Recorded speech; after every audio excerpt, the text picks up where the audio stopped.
안녕하세요. 커피앤톡입니다. 오늘 들려드릴 사연은 시어머니의 재혼 상대를 알고 충격을 받으신 43살의 여자분의 이야기인데요. 무슨 일이 있으셨는지 그럼 바로 사연 읽어보겠습니다. 안녕하세요. 저는 43살의 딸아이를 둔 엄마이자 아내입니다. 벌써 남편과 결혼한 지 16년 차 되었네요. 16년 동안 정말 열심히 살았는데 늘어가는 건 재산이 아니라 밀린 카드값 뿐이었네요. 워낙 가난한 형편으로 결혼을 한 것도 있었지만 살다 보면 나아질 줄 알았습니다. 근데 쉽지가 않더라고요. 사실 제가 중학교밖에 졸업을 못했거든요. 게다가 고아였어요. 그러니 이런 제가 할 수 있는 일이라곤 공장 일이나 식당일 뿐이었죠. 어쩌면 제 인생은 이미 이런 인생으로 정해져서 태어난 것 같았어요. 그냥 계속 가난할 수밖에 없는 운명이요. 하지만 불행 중 다행으로 오래전부터 식당에서 일을 하다 보니 어깨너머로 요리를 좀 배울 수 있었어요. 혼자 사부작 요리를 해보니 제법 음식 솜씨 있다는 소리까지 듣게 되었어요. 그렇게 전 시급이 조금 센 공사장 식당에서 일을 하게 되었고 조리사 자격으로 어린 나이에 반장까지 맡아가며 음식하는 걸 진두지휘하였어요. 그리고 이 공사장에서 처음 남편을 만나게 되었습니다. 그 당시 저는 좀 젊었으니까 아줌마들 사이에서 웬 젊은 여자가 식당 일을 하고 있으니 다들 신기해했어요. 그 중에 저희 남편도 있었고요. 그러니 맨날 식당 이모님들과 공사장에서 일하시는 남자분들이 저와 제 남편한테 둘이 잘 어울린다며 젊은 사람들끼리 한번 만나보라고 짓궂게 놀리시곤 했었거든요. 그래서 그런가 저도 음식 배급을 할 때마다 괜시리 남편이 신경 쓰였어요. 저희 남편 생긴 것도 푸근하게 생겼는데 성격까지 푸근하고 정도 많았어요. 사람 생긴 거 보면 대충 알 수가 있다고 남편은 매번 같이 일하는 사람들에게 이용당하기 일쑤였어요. 저희 남편은 포크레인 운전기사였는데 일을 다 하고도 돈을 받지 않는 경우가 허다했어요. 그러고도 이런 사람들에게 큰 소리 한 번을 안 내더라고요. 저는 이런 남편이 답답해서 사귀는 사이도 아니었는데 남편 대신 돈을 받아준 적도 있었죠. 남편 성격이 저랑은 정반대였기에 오지랖이었지만 자처해서 이런 일까지 했죠. 나중에 남편한테 들은 이야기인데 이런 제 모습에 반했대요. 그래서 그때 저랑 결혼까지 생각했다고 하더라고요. 그리고 남편의 생각대로 저희 부부는 결혼을 하게 되었어요. 워낙 가난한 형편에 하는 결혼인지라 식도 올리지 않고 혼인신고만 했어요. 나중에 남편은 꼭 웨딩드레스를 입혀주겠다고 미안하다고 했지만 솔직히 저는 웨딩드레스며 결혼식이며 안 해도 상관없다고 했어요. 그냥 고아인 저한테도 가족이 생겼다는 사실이 제일 행복했거든요. 그렇게 저희 부부는 전국 팔도를 다니며 공사장에서 함께 일을 했어요. 쉽게 말하면 남편이랑 같은 소속이라 남편이 가는 곳은 저도 같이 따라다니며 일을 했거든요. 전국 팔도를 다니며 일을 했기에 신혼 초 때는 신혼집도 없이 살았어요. 공사가 짧게는 몇 개월, 길게는 몇 년씩 하는 경우도 있어 떠돌이처럼 열악하게 살았죠. 그래도 그때는 행복하더라고요. 그리고 공사가 없을 땐 시어머니 집에 가서 신세를 졌어요. 저희 시어머니도 아둥바둥 사는 저희 부부의 사정을 알고 일이 없을 땐 무조건 집으로 오라고 하셨죠. 어머님이 사시는 곳도 많이 협소했는데 매번 저희 부부에게 하나 남은 반까지 내주시며 본인은 부엌에서 쭈그리고 주무셨어요. 저는 그러지 마시라고 제가 밖에서 자면 된다고 해도 니들이 1년에 몇 번이나 온다고 여지껏 공사장에서 고된 일을 하고 왔는데 쉴 때라도 편히 쉬어야 되고 잠이라도 편하게 자야지. 나는 몸이 쪼만해서 부엌에서 자도 돼. 그러니까 걱정하지 말고 니들이 그 방 써라 하시며 기어이 방을 내주셨어요.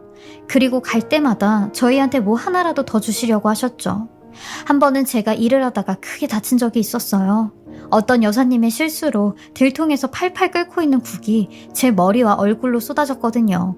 그 일로 심각한 화상까지 입었는데 제 소식을 들은 시어머니가 그 밤에 지방까지 내려오셔서 제가 입원해 있던 병원에 오셨어요.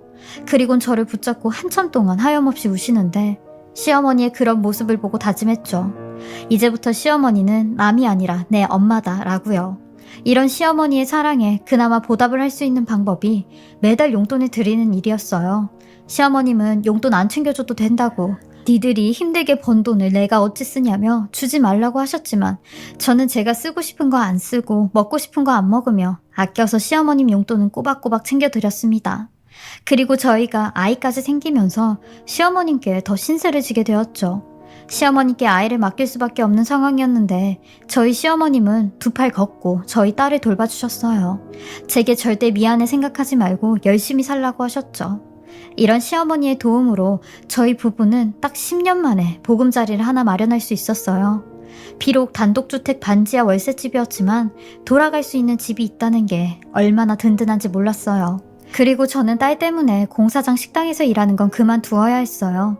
그래서 집이랑 가까운 식당을 알아보러 다녔는데 제 얼굴에 남은 화상 자국 때문에 쉽게 취직이 안 되더라고요. 심지어 어떤 식당 주인은 제 얼굴을 보고 음식하는 사람 얼굴이 이래서 되겠어요? 이런 사람이 음식을 만들었다고 해봐요. 손님들이 좋아하겠어요? 하며 이쪽 바닥에서 일하는 건 아무래도 틀린 것 같으니까 다른 일 알아보셔요. 라고 하는데 그 사람의 말처럼 식당에 취직되는 일은 쉽지가 않았어요. 결국 저는 집에서 하는 부업을 했는데 화장품 박스 접는 일을 받아서 했어요. 근데 이걸로는 생활하는 게 힘들었기에 새벽에 사람들 얼굴을 보지 않아도 되는 우유 배달을 했죠. 그리고 지방이며 수도권이며 일이라는 일은 다 하고 다닌 남편도 점점 일이 없어지기 시작했어요. 굴삭기 종사자들이 점점 많아지면서 이쪽 바닥도 완전 과포화 상태가 되어버렸죠. 쉽게 말하자면 일은 10개뿐인데 중장비 모는 사람들은 20명이 넘게 있으니 일이 반으로 줄어들게 된 셈이었어요.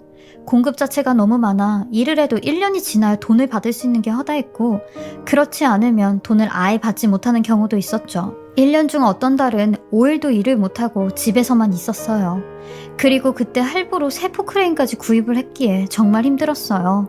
한 달에 보름은 일을 해야 겨우 운영 경비에서 본전치기를 하는데 그러지 못했죠. 그러다 남편에게 아주 좋은 일감이 들어왔어요.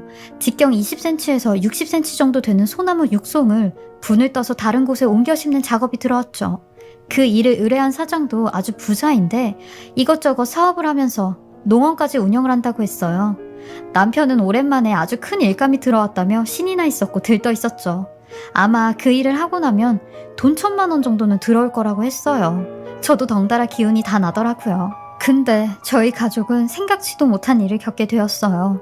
남편이 일을 다 하고 난 뒤 사기를 당한 걸 알게 되었죠. 수차례에 걸쳐 돈을 달라고 청구를 했는데 번호까지 바뀌어가며 연락이 두절이 되었어요. 그 농원을 찾아갔을 땐 이미 그 농원까지 다른 사람에게 매매를 한 상태였죠. 그 돈을 받아 밀린 월세랑 공과금이랑 포크레인 할부 비용을 내려고 했는데 그 돈을 내지 못한 저희 세 식구는 길거리로 나앉게 됐습니다. 살면서 하늘이 무너질 것 같은 때가 많이 왔었는데 그때는 정말 버겁더라고요. 신고를 해도 소송으로 진행을 해야 되는데 배보다 배꼽이 더 큰 돈이 들어갔어요. 심지어 남편은 우울증까지 와서 살기 싫다는 말을 자주 했었죠. 이런 남편을 대신해 저라도 정신을 차려야겠다고 생각을 했어요. 결국 집도 절도 없는 저희가 갈 곳은 시어머니 집밖에 없었습니다. 거지가 된 꼴로 시어머니를 찾아가니 시어머님은 제 손을 잡고는 우리 아들 며느리 불쌍해서 어쩌냐고 이제 어떡하냐고 하며 눈물만 흘리셨어요. 그렇게 저희 부부는 시어머니에게 아이와 짐보따리만 남긴 채 또다시 공사장으로 돌아가게 되었어요. 남편도 막노동을 했고 저도 막노동을 했죠. 공사장에서 여자들이 할 수 있는 일도 꽤 있었거든요. 같이 일하는 사람들도 저희 부부를 보곤 다들 혀를 쳤어요. 40의 나이에 그것도 여자가 공사장에서 일을 하니 저를 볼 때마다 항상 불쌍하다며 면전에 두고 얘기를 했거든요. 그러니 공사장 사람들과 싸우는 일도 많았어요. 남편도 결혼 초 그 순둥했던 얼굴은 없어졌고 악에 바친 사람만 되어 있었죠. 함께 일하는 사람들과의 잦은 다툼으로 공사장에서 잘릴 뻔한 적이 많았는데 그럴 때마다 제가 반장한테 찾아가 사정을 하며 한 번만 봐달라고 우리 이 일도 잘리면 정말 굶어 죽는다고 사정을 해서 겨우 일자리를 연명하곤 했어요. 그러다 저희가 일하는 공사장에 저희 때문에 시끌벅적한 일이 하나 생겼어요. 점심을 먹고 30분 정도 쉬는 시간대였는데 세상에 영화에서나 나올 법한 엄청 좋은 세단 차 한 대가 공사장에 들어오더니 운전기사까지 내려 뒷문을 열어주는 겁니다. 그리고 곧이어 양복을 쫙 빼입은 어떤 노신사가 차에 내려 작업반장이랑 얘기를 막 나누더라고요. 저는 뭐 건설사 대표인 줄 알았어요. 근데 그것도 잠시 갑자기 작업반장이 저를 다급하게 찾는 겁니다. 김희영 씨, 아니 저기 노신사가 김희영 씨를 찾아왔는데 한번 가봐요. 라고 하는 겁니다. 저는 속으로 아니 누군데 저런 부잣집 노신사가 날 찾지? 하며 그분에게 갔죠. 그리고 누구신데 절 찾냐고 했어요. 그러니 혹시 양정희 씨 며느님 되시나요? 라고 하는 겁니다. 저희 시어머니 성함이었는데 아니 저희 시어머님을 어떻게 아시냐고 했어요. 그러니 일단 차에 타라고 할 말이 있다고 하는데 저는 누구신데 이유도 없이 차에 타라고 하시냐고 누구시냐고 했어요. 그러니 사실 저는 양정희 씨와 좋은 만남을 가지고 있는 사람입니다. 그리고 재혼 생각까지 하고 있는 사람이죠. 근데 제가 이렇게 정희 씨 며느님을 찾아온 이유가 지금 정희 씨가 많이 아픕니다. 위암 2기예요. 라고 하는 겁니다. 처음 듣는 소리에 대체 무슨 소리냐고 했어요. 그러니 정희 씨가 자식들한테는 수술비 때문에 말을 안 하고 있었어요. 심지어 같이 사는 며느님 따님도 본인 할머니가 아픈 걸 모르고 있었으니 당연히 떨어져 사는 자식들은 이 사실을 알 수가 없었죠. 근데 제가 자식들에게 이 사실을 알려야 될 것 같아서 며느님과 아드님을 직접 찾아온 겁니다. 라고 하는데 그 소리를 듣자마자 다리가 반쯤 풀렸어요. 수술을 받지 않으면 암이 전이될 가능성이 더욱 높아진다는데 전 일단 남편을 불러오겠다고 했어요. 사실 어머님을 뵌 지도 오래됐고 애만 맡겨두고 몸이 힘들다는 이유로 연락도 자주 못 드렸거든요. 이런 불효가 어딨을까 하는 마음에 눈물만 흘렸습니다. 그리고 전 곧장 남편이 있는 곳으로 달려갔고 남편을 데리고 그 노신사가 있는 곳으로 갔어요.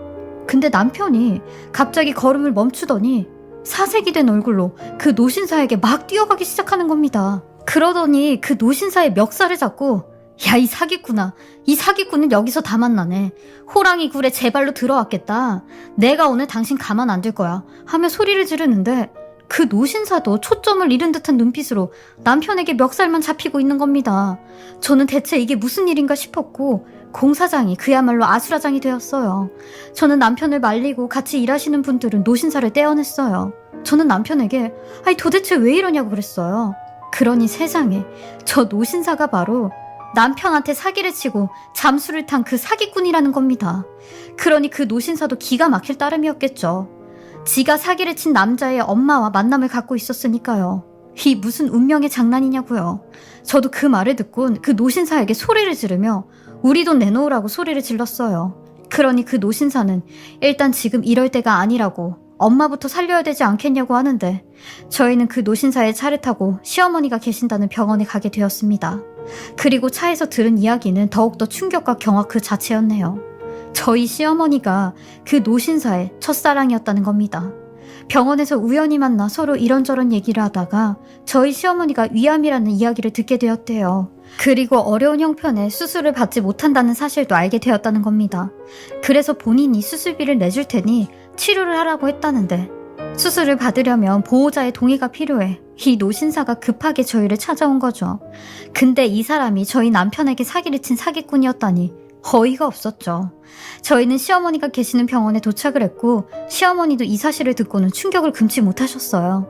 근데 저희 시어머님 제 남편에게는 말을 못하시고 저한테 그러시더라고요. 혜미야, 사실 나 박영감이 내주는 수술비로 수술하고 몸이 다 나으면 재혼하려고 했다. 근데 박영감이 내 자식한테 피눈물 흘리게 만든 사람이었다는 게 믿기지가 않아. 죽일 듯이 밉기도 하고 원망스럽지만 나 박영감이랑 헤어지기가 싫다. 사람의 마음이라는 게 쉽게 정리가 안 되는데 나 어쩌면 좋냐. 우리 아들 얼굴을 어떻게 봐야 돼. 하며 어린아이처럼 우시는데 마침 밖에 나갔다가 온 남편이 이 소리를 듣게 되었고 병실 커튼을 제치며 난리를 치는 겁니다. 자식보다 남자가 더 좋냐고. 그러면 평생 자식 얼굴 보지 말고 저 사기꾼이랑 둘이 살라고 하며 저를 끌어당기고 나가자고. 우리 엄마는 자식도 필요 없는 사람이라고 하는데 시어머니는 고개만 푹 숙이시고는 아무런 말씀도 안 하시고 남편은 씩씩거리며 혼자 나가고 중간에서 제가 어떻게 해야 할지 정말 모르겠더라고요. 남편과 시어머님은 점점 더 사이가 격해지기 시작했고 나중에 시어머님은 마음에도 없는 소리를 하시는 건지 자식들이 능력도 없어 수술비도 못 대주니 박영감이 내주는 수술로 수술하는 거라고 이런 말씀까지 하시네요. 남편은 시어머님께 저 인간 사기꾼이라고 천성이 사기꾼인데 엄마한테 무슨 말을 못하냐고 다 사탕발림이라고 하며 나중에 후회하고 싶냐고 했어요. 그러니 박영감이라는 분도 사기를 치려고 친 게 아니라며 그 돈 몇 배로 갚겠다고 미안하다며 저희 앞에서 무릎까지 꿇으셨고 제 엄마는 허락해달라고 하시는데 남편은 엄마 얼굴 안 보고 인연 끊고 산다고 하고 있어요. 시어머님도 사랑에 눈이 멀으신 건지 답답하기만 한 상황입니다. 누구한테 얘기도 못하고 인생 선배님들에게 조언 좀 얻고자 이렇게 사연을 보내봅니다. 제 기가 막힌 이야기 들어주셔서 감사하고요. 많은 의견 부탁드립니다. 지금까지 사례자분의 글을 읽어보았는데요. 어떻게 이런 일이 생기게 됐는지 정말 기가 막힐 따름입니다. 인생에서 제일 힘든 시련을 준 사람이 시아버지가 될 수도 있다는 사실이 사례자님을 얼마나 답답하게 하실까 감히 짐작도 안 되는 상황이네요. 많은 인생 선배님들에게 조언 얻으셔서 잘 해결해 나가시길 진심으로 바라겠습니다. 지금까지 커피앤톡이었습니다. 오늘도 제 채널을 봐주셔서 감사합니다. 저는 다음 영상으로 또 찾아뵙겠습니다.